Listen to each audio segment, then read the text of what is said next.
Palavra da Verdade, com Hernandes Dias Lopes. Meus queridos, nós vamos então abrir a Palavra de Deus no Evangelho de Jesus Cristo, conforme o relato de Mateus. Mateus capítulo 2. Mateus capítulo 2. Hoje pela manhã nós consideramos Mateus capítulo 1, 18 a 25.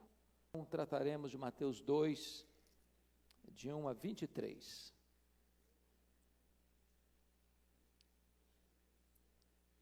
Peço que você, depois de ler o texto comigo, acompanhando a leitura, manter sua Bíblia aberta. Tendo Jesus nascido em Belém da Judéia, em dias do rei Herodes, eis que vieram os magos do Oriente a Jerusalém, e perguntavam: onde está o recém-nascido rei dos judeus? Porque vimos a sua estrela no Oriente, e viemos para adorá-lo. Tendo ouvido isto, alarmou-se o rei Herodes, e com ele toda Jerusalém.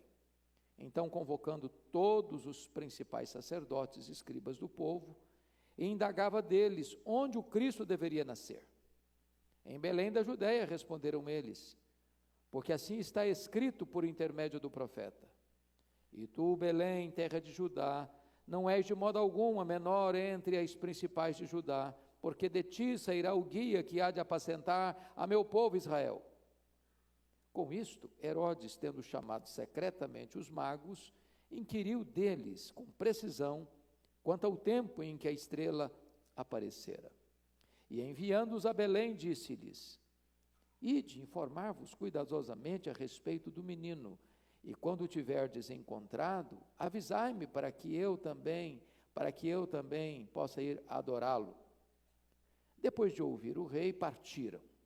E eis que a estrela que viram no Oriente os precedia, até que chegando, parou sobre onde estava o menino. E vendo eles a estrela, alegraram-se com grande e intenso júbilo. Entrando na casa, viram o menino com Maria, sua mãe. Prostrando-se, o adoraram. E abrindo seus tesouros, entregaram-lhe suas ofertas: ouro, incenso e mirra. Sendo por divina advertência prevenidos em sonho para não voltarem à presença de Herodes, regressaram por outro caminho à sua terra. Tendo eles partido, eis que apareceu um anjo do Senhor a José em sonho e disse: dispõe-te, toma o menino e sua mãe, foge para o Egito e permanece lá até que eu te avise, porque Herodes há de o procurar para o matar. Dispondo-se ele, tomou de noite o menino e sua mãe e partiu para o Egito. E lá ficou até a morte de Herodes, para que se cumprisse o que fora dito pelo Senhor por intermédio do profeta: do Egito chamei o meu filho. Vendo-se iludido pelos magos, enfureceu-se Herodes grandemente, e mandou matar todos os meninos de Belém e de todos os seus arredores, de 2 anos para baixo, conforme o tempo do qual, com precisão, se informara dos magos. Então se cumpriu o que fora dito por intermédio do profeta Jeremias. Ouviu-se um clamor em Ramá, pranto, choro e grande lamento. Era Raquel chorando por seus filhos, e inconsolável porque não mais existem.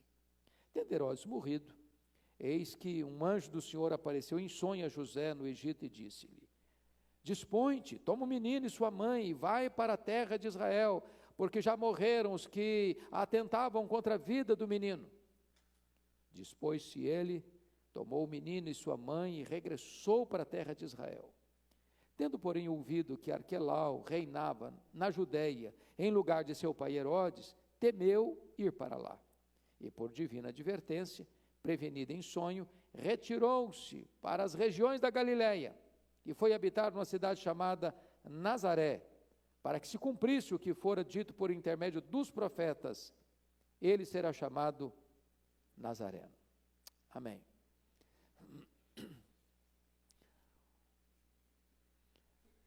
Irmãos amados, o nascimento de Jesus Cristo, o Filho de Deus, não aconteceu casualmente, fortuitamente. Talvez nenhum evento, fato da história tenha sido mais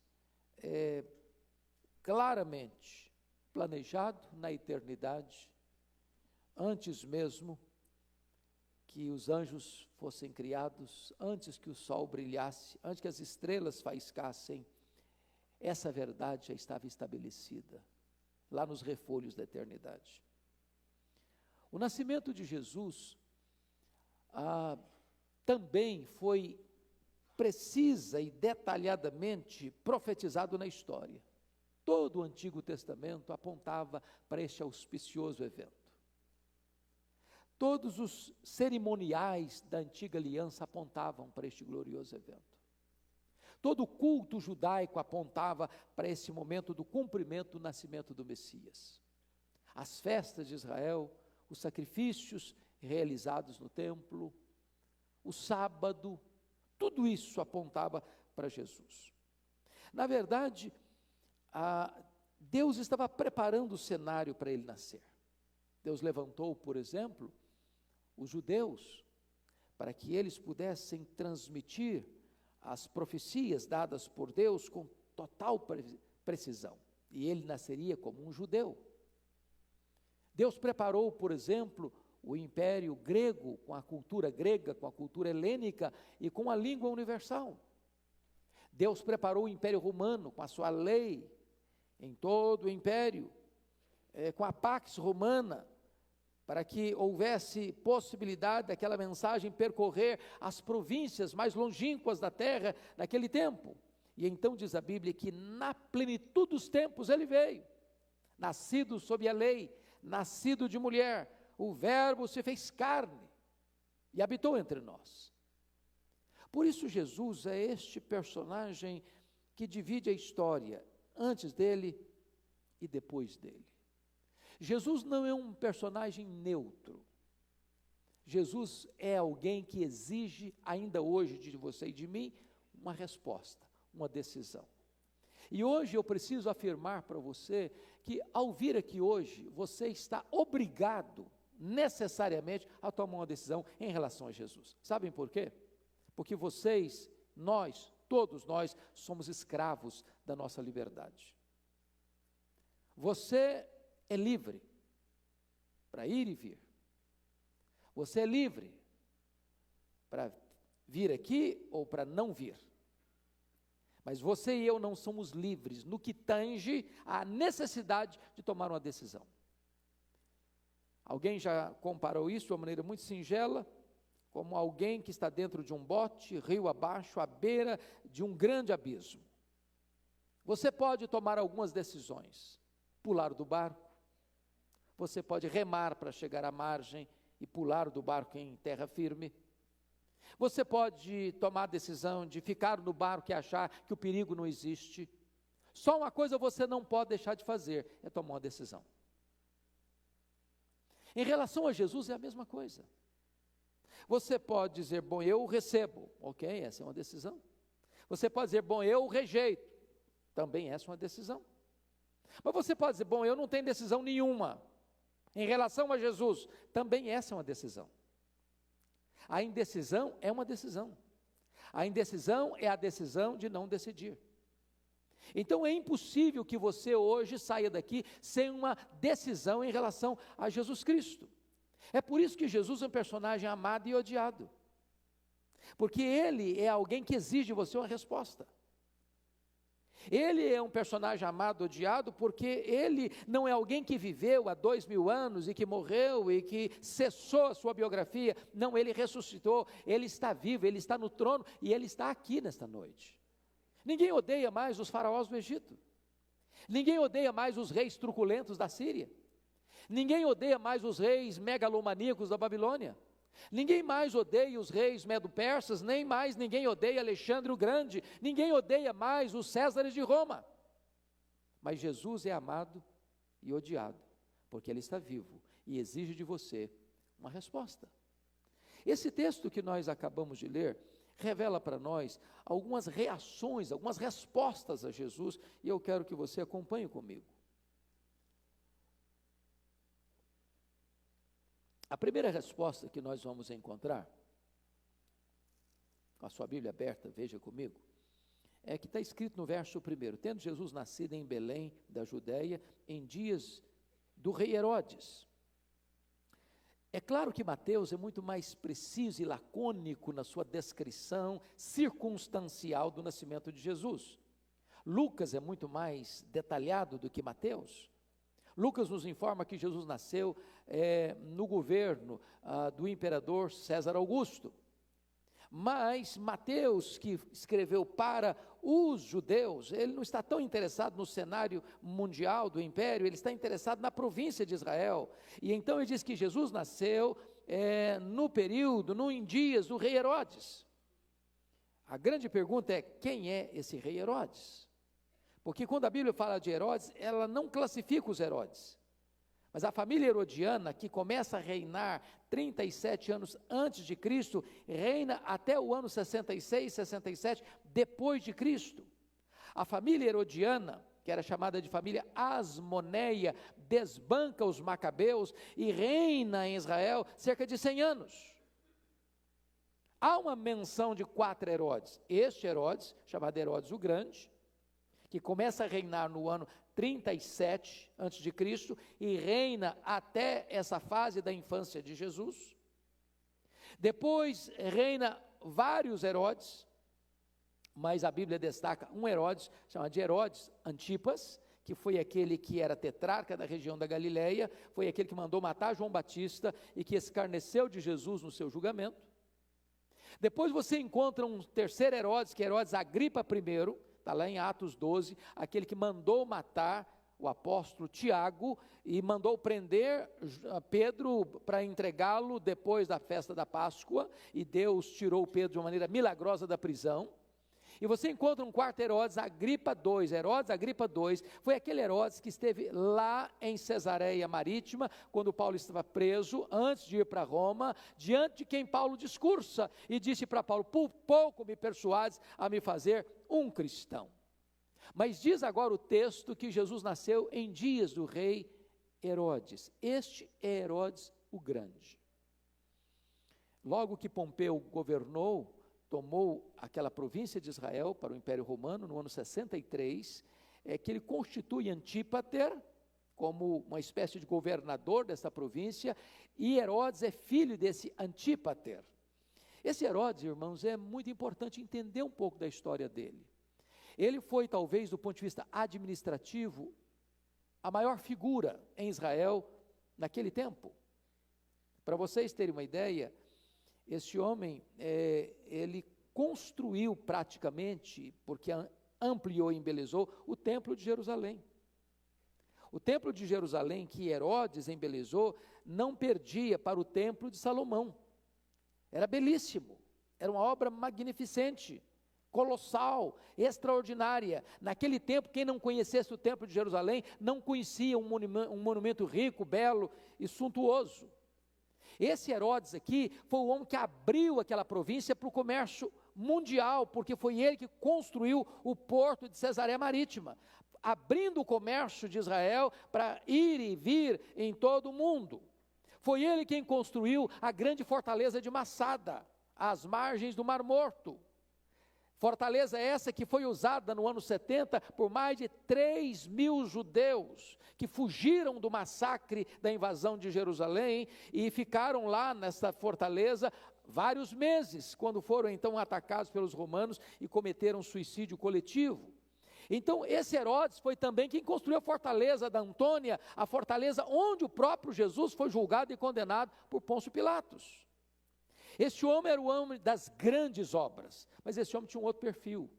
Ele era conhecido como um homem truculento, como um homem sanguinário, como um homem atroz, como um homem amante do poder e ciumento do poder e inseguro em relação ao poder, e qualquer pessoa que pudesse fazer sombras ao poder dele ou ameaçar o governo dele, ele sem qualquer recato mandava matar.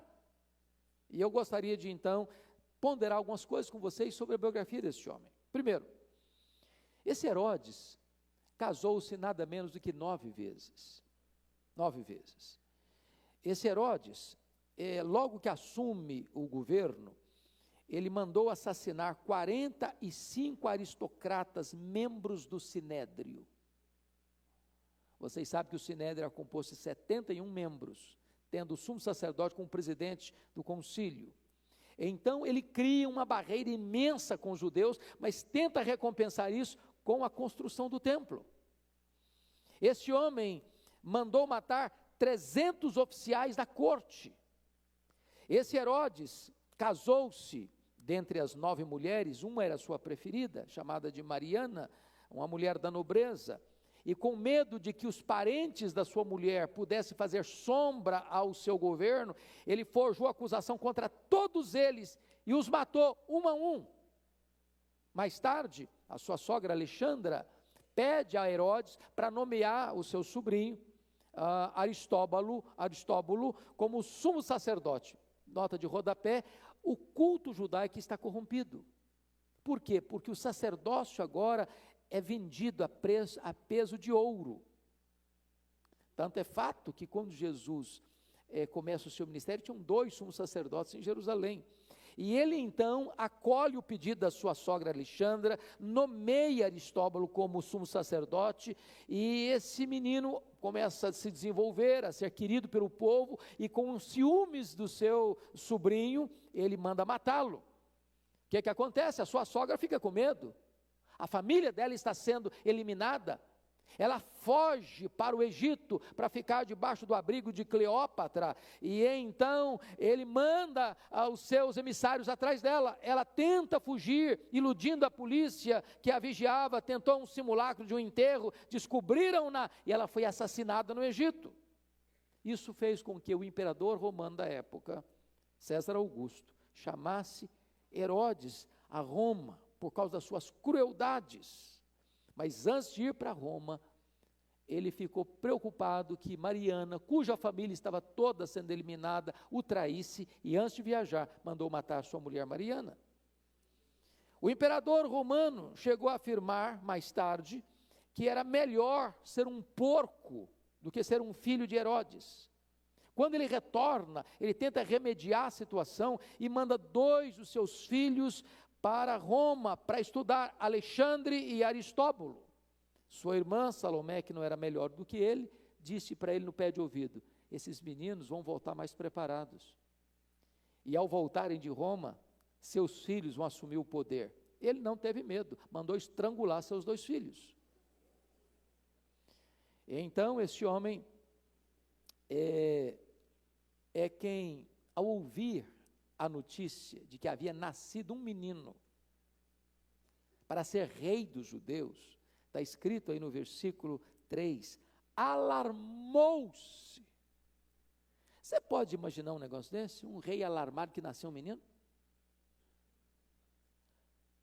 Tudo aquilo que ameaçava a sua posição transtornava a vida dele. Agora, há uma informação no verso 3, que se você não entender esse histórico dele, você não vai compreender jamais. E com ele, toda Jerusalém se alarmou.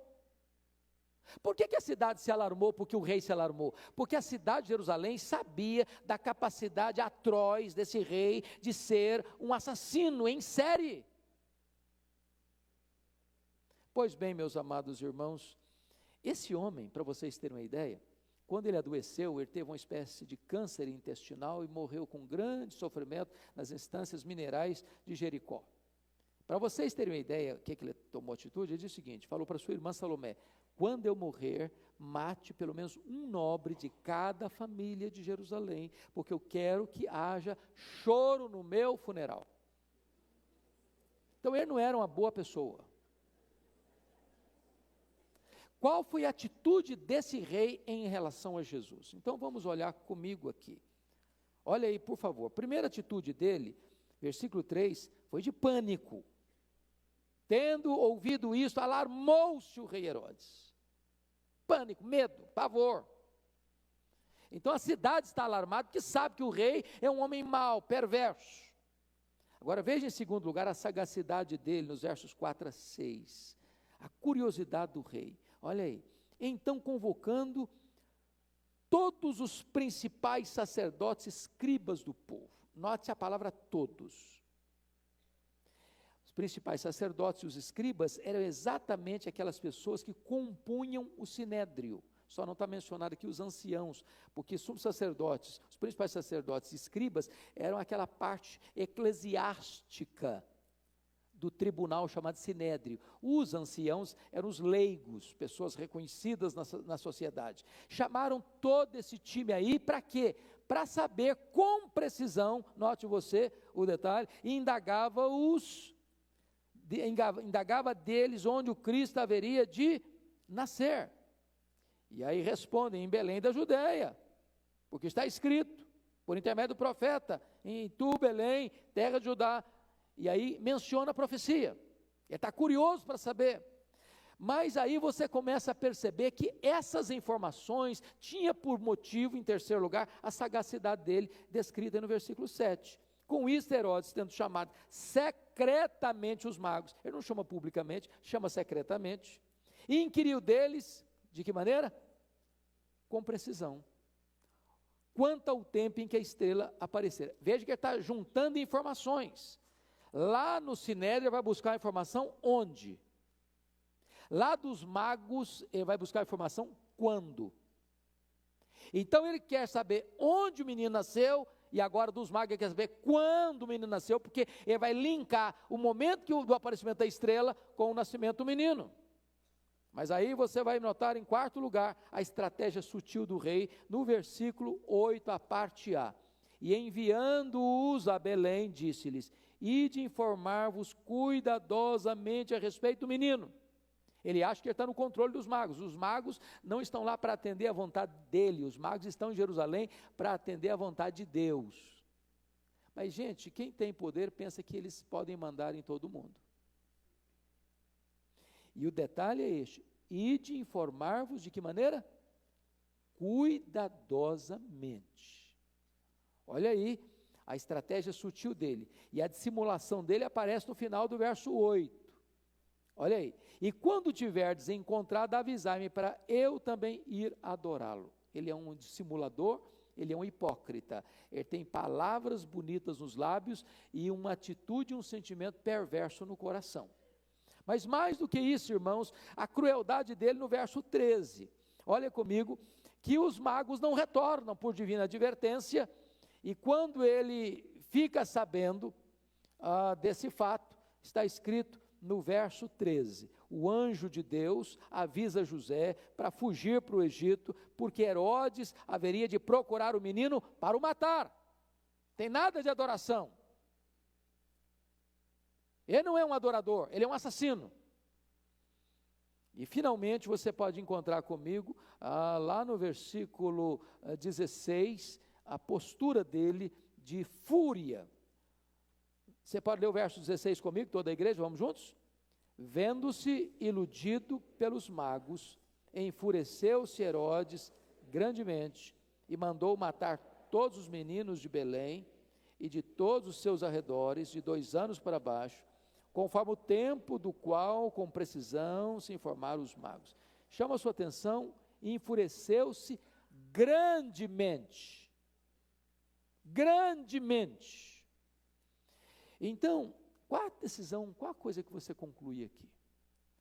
Tem gente hoje, irmãos, pasmem vocês, que odeiam a Jesus. Eu não estou falando de algumas pessoas, não estou falando de milhões, talvez bilhões de pessoas. Eu tomei um susto muito grande nessa última viagem, visitando a Jordânia, e chegando na região chamada Petra, que é no meio do pedregal mesmo, é pedra pura mesmo. E quando eu cheguei, tinha um grupo de meninos adolescentes, crianças adolescentes. E eu fui conversando com eles, são muito brincalhões, e pessoas muito assim conversadas, e sabem receber os turistas. E eu juntei um monte de menino perto de mim, eu estava com algumas coisas assim, de balas, de doce, e fui dando um para cada um, e fazendo amizade, e comecei a falar de Jesus. O menino olhou para o meu, eu odeio Jesus. Eu odeio Jesus. Agora, aquele menino para falar, eu odeio Jesus, ele escutou isso de alguém. Escutou em casa, escutou talvez na escola. Essa é uma cultura que ainda há hoje. Mas talvez alguém diga, eu não odeio Jesus a ponto. Não, mas se você está vivendo uma vida na contramão da vontade de Jesus, você está rejeitando Jesus. Você está rechaçando Jesus. você está incomodado com Jesus e não quer que ele tenha ingerência na sua vida. Essa é a primeira postura aqui em relação ao Natal. Mas vem uma segunda postura que eu chamo a sua atenção, dos versículos 4 a 6, que é exatamente a postura dos religiosos, os principais sacerdotes e escribas. Quando Herodes vai inquirir deles onde, com precisão, haveria de nascer esse menino, eles disseram, em Belém da Judéia. Eles conhecem Bíblia, eles conhecem teologia, eles conhecem geografia bíblica, eles sabem que é em Belém. Agora preste atenção que o conhecimento sem a devoção torna a gente mais responsável. A pergunta é, onde fica Belém? Que distância fica Belém de Jerusalém? Meus irmãos, apenas naquele tempo e hoje ainda, é claro, 9 quilômetros. Dá para ir a pé. Diríamos que era um bairro. Agora vejam vocês que estes homens que conhecem profecia, que conhecem Bíblia, que conhecem detalhes de como nasceria o menino, onde nasceria o menino, eles sabem informar, mas não há nenhuma atitude deles de sair de Jerusalém, do seu conforto eclesiástico, do seu postura eclesiástica, para ir para Belém para adorar o menino. E quando isso acontece, já tem aproximadamente 2 anos que Jesus nasceu. Jesus já tinha ido a Jerusalém para ser circuncidado. Jesus já era certamente a notícia na região. Aqui está um ponto fundamental, queridos, que às vezes a gente que nasce na igreja, cresceu na igreja, filho de crente, frequenta escola bíblica dominical desde criança, frequenta a igreja todo domingo, que conhece Bíblia, que sabe versículo de cor da Bíblia, que sabe profecias bíblicas, que sabe detalhes sobre as coisas espirituais, pode assumir essa mesma postura, de saber tudo, mas não amar Jesus, mas não se devotar a Jesus, mas não ter prazer de adorar Jesus, mas de não se encantar com Jesus. E mais, quando mais tarde Jesus começa o seu ministério, esses principais sacerdotes e escribas vão se tornar os principais adversários de Jesus. Esse time aqui que forma o sinédrio é que vai contratar testemunhas falsas para acusar Jesus. São eles que vão levar Jesus diante de Pilatos, reclamando e clamando e requerendo que ele fosse crucificado. São esses aqui que são responsáveis do ponto de vista legal pelas 2 acusações que Jesus sofreu, blasfêmia contra Deus, conspiração contra César, que culminou na sentença de morte e morte de cruz. É por isso que Pedro se levanta lá no seu sermão e diz que Jesus foi entregue à morte exatamente por mãos de iníquos. E os iníquos não eram aquelas pessoas que nada sabiam, eram aquelas pessoas que, embora soubessem, não tomaram nenhuma atitude de reverência, de adoração, de rendição ao Senhor Jesus Cristo. Eu sei que eu estou me dirigindo a pessoas que conhecem Bíblia. Eu tenho plena certeza disso, que nenhuma pessoa que está aqui nesse auditório pode dizer, não, eu nunca ouvi falar de Jesus, eu não sei quem é Jesus, eu não sei nada de Jesus, eu não conheço nada acerca do Filho de Deus. Todos vocês que estão aqui sabem o suficiente para se curvarem, se prostrarem e adorarem o Filho de Deus. Porém, eu queria pensar com vocês sobre um terceiro grupo que tem uma outra postura, que é rendição e adoração a Jesus. Veja comigo, versículo 1, por gentileza. Você pode ler o versículo 1? Tendo Jesus nascido em Belém da Judéia, em dias do rei Herodes, eis que vieram uns magos do Oriente a Jerusalém. Quantos magos vieram? Uns. Com certeza, mais de 2. Porque quando você tem 2, você não usa uns. 2.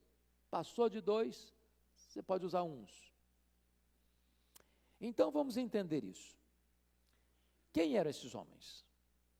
Eram chamados de magos. Outras versões diz sábios. Eles eram gentios. eram estudiosos dos astros. Os magos eram conselheiros de reis. E alguns entendem que eles eram sacerdotes persas ou astrólogos caldeus. Agora, preste atenção em algumas informações que a tradição vai trazendo, e às vezes a gente incorpora a tradição sem base bíblica. Não diz aqui que eles eram reis magos. Não diz que eles eram reis. Segundo, não diz aqui que eram 3. Terceiro, não diz aqui que o nome deles era Belchior, Baltazar e Gaspar. Isso não tem o menor fundamento bíblico. Isso é tradição. Toda encenação de Natal que eu já vi até hoje são 3 reis magos. Não está escrito isso aqui. E não está escrito que eram reis também. E não menciona o nome deles também. Então, vamos entender aqui. Como é que esses homens, talvez na Pérsia, no Oriente, tomaram informação de que nasceu o rei dos judeus? E aí é muito importante você perceber um fato. Por favor, vamos atentar para isso aqui. Versículo 2. Pode ler comigo? E perguntavam: onde está o recém-nascido rei dos judeus? Porque vimos a sua estrela no Oriente e viemos para adorá-lo. O que eles viram no Oriente? Que estrela? Viram uma estrela? Não. Eles viram o quê? A sua estrela. Olha a diferença que isso dá. Eles não viram uma estrela brilhante apenas, eles viram a sua estrela. Que estrela? E aí tem uma profecia, está lá em Números 24:17. E essa profecia diz o seguinte: vê-lo-ei, mas não agora, contemplá-lo-ei, mas não de perto. Uma estrela procederá de Jacó, de Israel subirá o cetro que ferirá as têmporas de Moabe e destruirá todos os filhos de Sete. Isso é uma profecia acerca do Messias. E essa profecia trata exatamente da estrela que procederá de Jacó. Notem vocês que as profecias bíblicas sobre o Messias não estavam restritas ao povo de Israel, mas reverberavam para fora do território de Israel, até porque, quando o povo de Judá foi levado cativo para a Babilônia, crentes judeus estiveram na Babilônia, como Daniel, por exemplo, que compartilharam entre esses povos acerca da esperança messiânica. Então notem vocês que havia essa notícia do nascimento de um rei que estava para vir ao mundo, e essa notícia era conhecida também no mundo pagão. Então os magos não viram uma estrela qualquer, eles viram a sua estrela. Agora preste atenção noutra coisa, nas ensinações que todos nós já vimos. As ensinações que eu já vi até hoje, essa estrela como se estivesse percorrendo o céu, desde o Oriente, ou da Pérsia, ou da Babilônia, até Jerusalém. Não é isso que a gente vê? Uma estrelinha amarrada num barbantinho assim, correndo. Não é isso? Não está escrito isso no texto. Não está escrito isso no texto. Eles viram a estrela, a sua estrela. E essa é a estrela da profecia. E então eles saem do Oriente e vão aonde? Jerusalém. Por que Jerusalém? Por que eles não vão para Belém? A estrela não os guiou até Belém. Eles viram a estrela no Oriente, conhecendo a estrela profética, era a sua estrela, eles vão para Jerusalém. Por que Jerusalém? Porque eles sabiam que lá em Jerusalém estava a palavra de Deus. É lá que moravam os escribas, é lá que moravam os principais sacerdotes, é lá que estava o grupo que estudava a Bíblia, os teólogos da época. Olha que coisa fantástica isso. E aí, quando você percebe, eles, ao chegarem em Jerusalém e receberem a informação de que o menino que nasceu para ser rei, nasceria em Belém, aí sim a estrela de Jerusalém a Belém os guia, os precede. Quando a estrela parou em cima da casa, preste atenção de novo. Quando você vê o cenário de Natal, o que é que você vai ver? Que os magos chegam aonde? No presépio, como se fosse uma manjedoura. Não está escrito isso também. Então, ao montar o cenário de Natal, vamos remontá-lo de acordo com o texto bíblico e não com a tradição. A estrela parou onde? Em cima da estrebaria? Não. Parou onde? Em cima de uma casa. Porque já devia fazer quantos anos que o menino tinha nascido?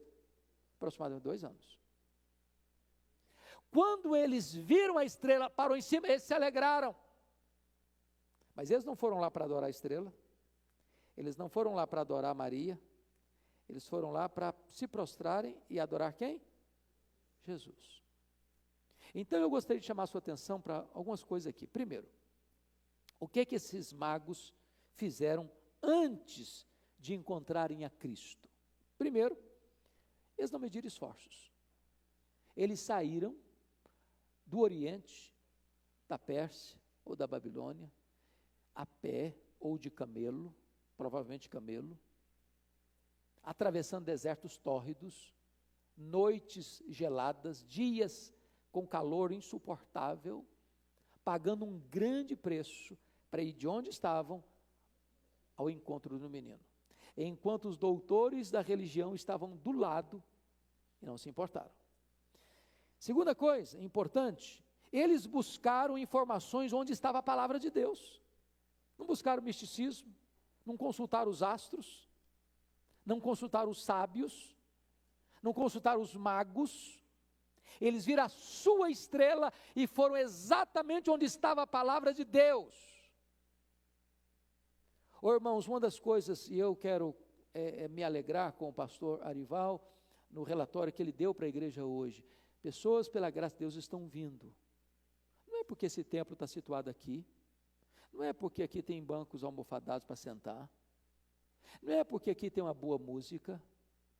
As pessoas vêm por causa de quê? Da palavra de Deus. E a nossa oração é que Deus dê graça a esta igreja, para que ela jamais se desvie nem para lá, nem para cá, mantenha-se fiel à palavra de Deus. Porque é a palavra de Deus que nos aponta Jesus. Examinai as Escrituras, porque são elas que testificam de mim. Terceiro, eles perseveraram em buscar Jesus. Pense vocês, meus irmãos, se eles não tivessem essa atitude, cheguem em Jerusalém. Eles não são tolos, eles são sábios. E aí eles percebem o jogo sutil de Herodes. Eles devem ter escutado sobre as atrocidades de Herodes.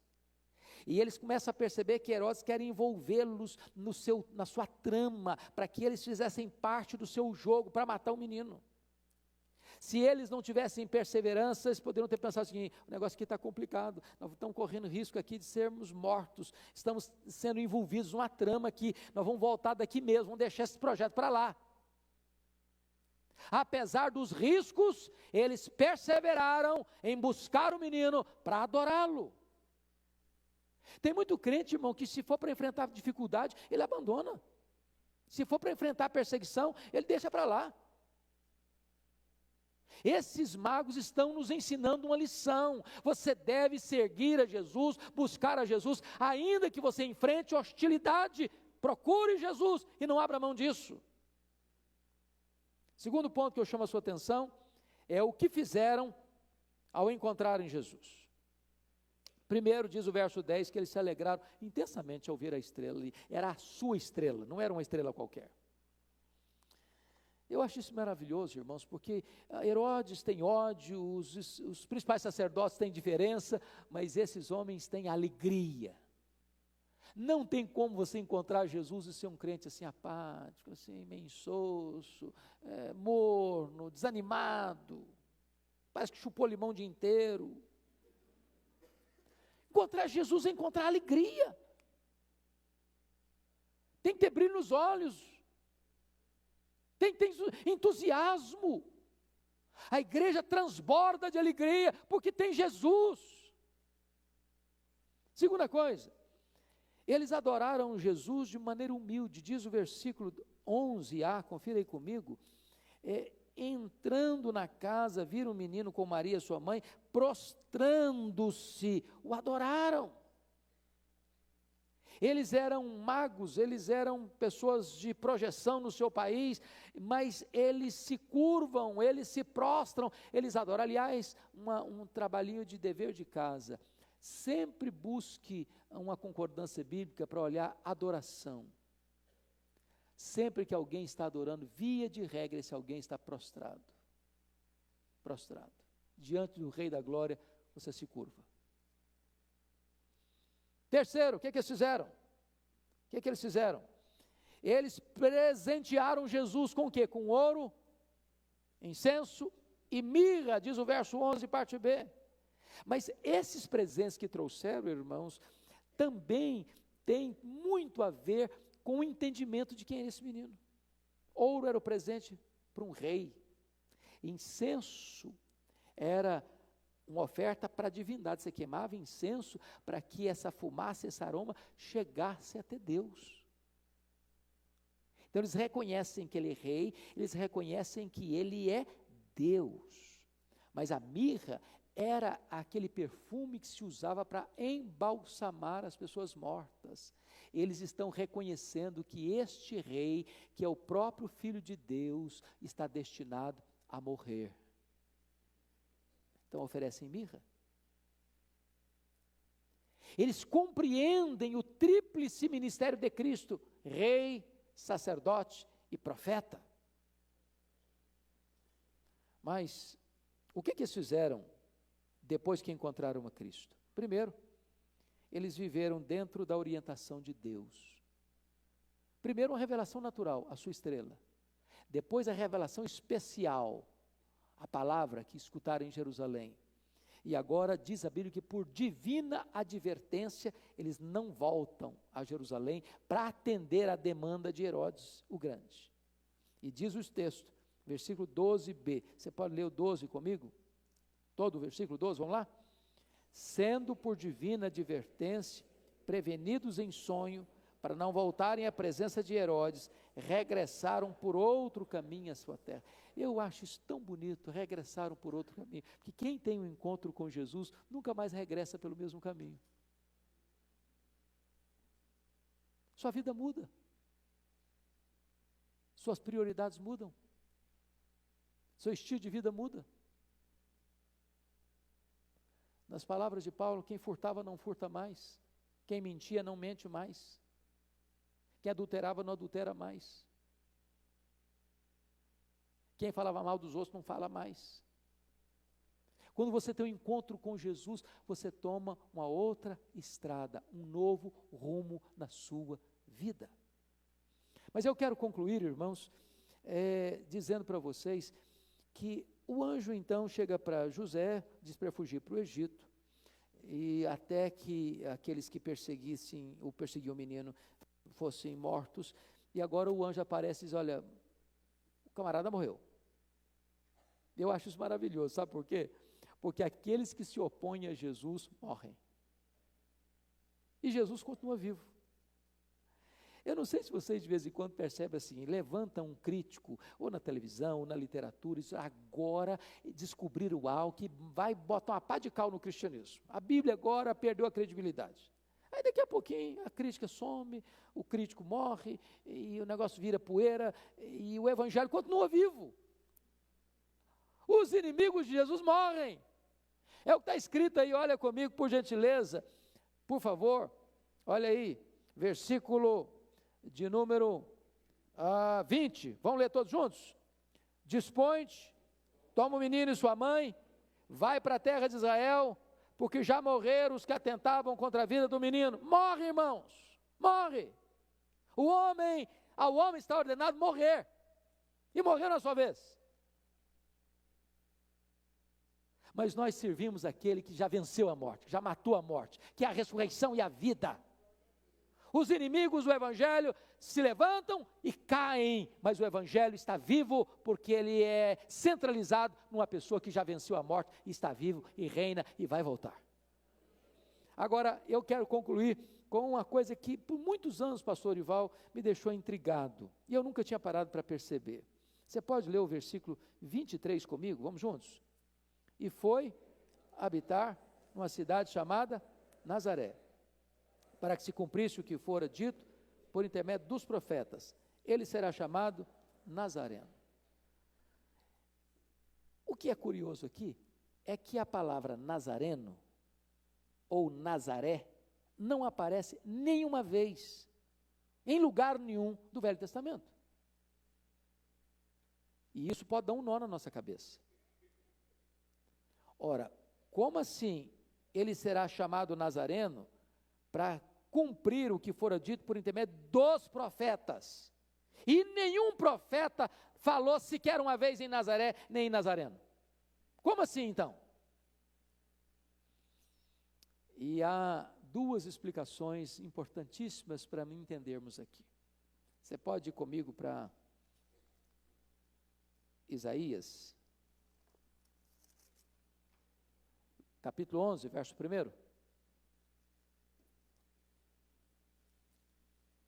Está escrito, Isaías 11, 1. Do tronco de Jessé sairá um rebento, e das suas raízes um renovo. Essa palavra rebento, no hebraico, é nezer. Nezer.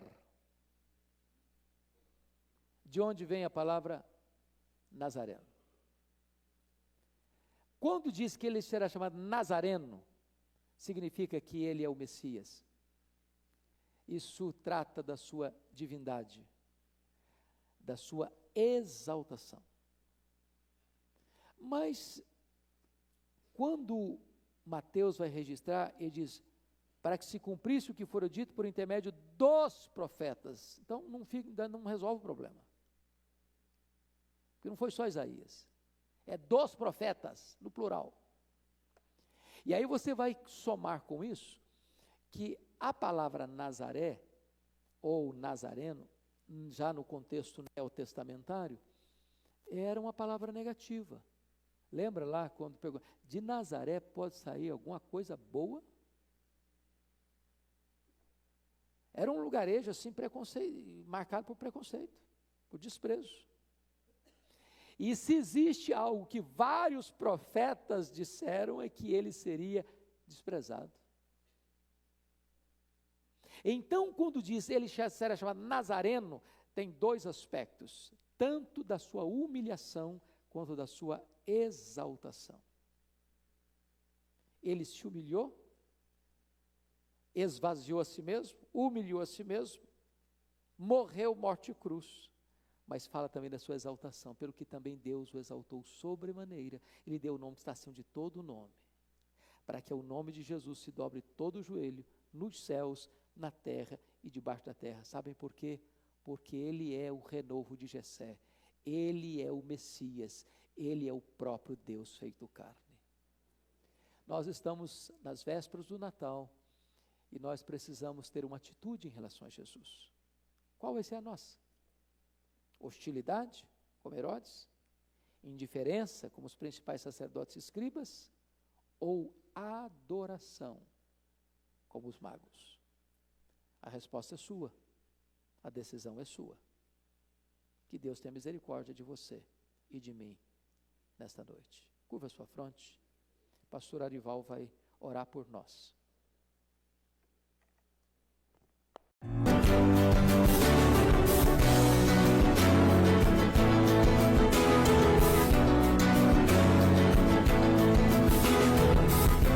Palavra da Verdade, com Hernandes Dias Lopes.